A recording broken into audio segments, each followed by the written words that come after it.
Such a man is Michael Rubens Bloomberg, mayor of New York City, and as of today, the most valuable, the most essential, the most irreplaceable man inside the Occupy movement. Who else but a cliche like Bloomberg could take a protest beginning to grow a little stale around its edges and vault it back into the headlines, complete with mortifying scenes of police dressed up as stormtroopers carrying military weapons using figurative bazookas to kill figurative mosquitoes? Who else but an archetype like Bloomberg could claim a group of protesters was making too much noise in a residential area and then choose to try to disperse them by bringing out LRAD audio cannons, machines that send painful waves of sound indiscriminately over the very same residential area? Who else but a cartoon like Bloomberg could have become rich, creating a multi-billion-dollar media and news company, and then authorize illegally preventing reporters from witnessing police actions he claimed were utterly legal, and then authorize the arrest of 4 reporters at a church? Who else but a human platitude like Bloomberg could have just gotten back from Jerusalem and the dedication of a $10 million medical facility for which he generously paid, and then enabled the image of policemen seizing 5,500 books from the Occupy Wall Street library and throwing them in a dumpster as if the cops were book burners? Who else but a hypocrite like Bloomberg could have overridden by backroom deal with the New York City Council the results of 2 separate referendums, limiting those in his office to just 2 terms as mayor so he could serve a 3rd term, and then have had his police arrest, beat up, and incarcerate a member of the New York City Council? Who else but a putz like Bloomberg could have insisted that protesters were not above the rule of law, and yet when the courts ruled he could not seize the protesters' tents and sleeping bags, nor kick them out of Zuccotti Park, nor keep them from returning with their tents and sleeping bags, who else could have stalled for hours until he could find another judge to give him the ruling he insisted upon?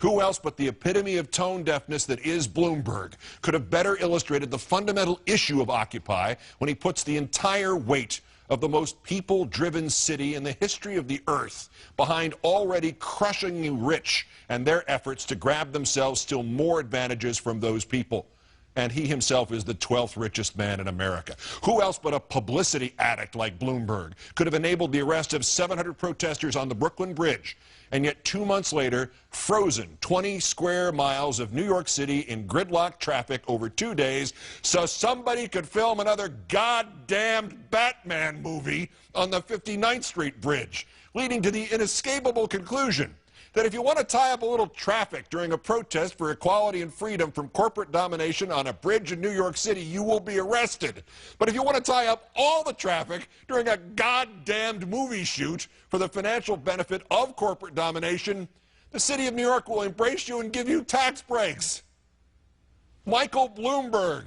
no such a figure, no such a living, breathing embodiment of all that is wrong and all that is stupid in the establishment in this country could be ordered up from the works of fiction or the casting calls of that goddamn Batman movie they filmed the weekend before he ordered the raid on Occupy Wall Street. Obviously, Mayor Bloomberg, you should resign, and your little bully of a police commissioner, Raymond Kelly, should go with you. You have overstepped all reasonable interpretations of your rights and responsibilities, and you have made Americans and people around the world realize that you are simply smaller, more embarrassing versions of the tin pot tyrants who have fallen around the globe in the past year.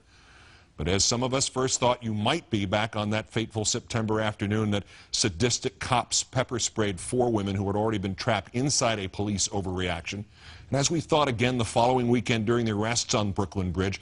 Michael Bloomberg, you have now indeed become the symbol of the Occupy movement. You are ready to take your historic place with Mayor Daley and Governor Wallace and Senator McCarthy and Prime Minister Grenville and every other idiot who has made the fateful and fatal mistake of thinking that just because he had power and money, that this was a nation in which everything has a price tag on it. We need you, Michael Bloomberg.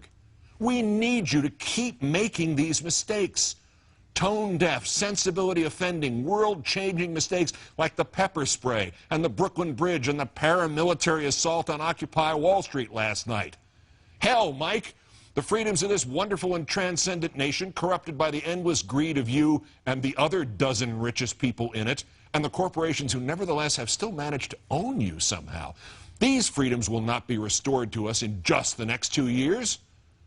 I'm endorsing you for a 4th term. Your nation needs you, Mr. Mayor. Occupy needs you.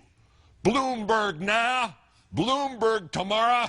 Bloomberg forever.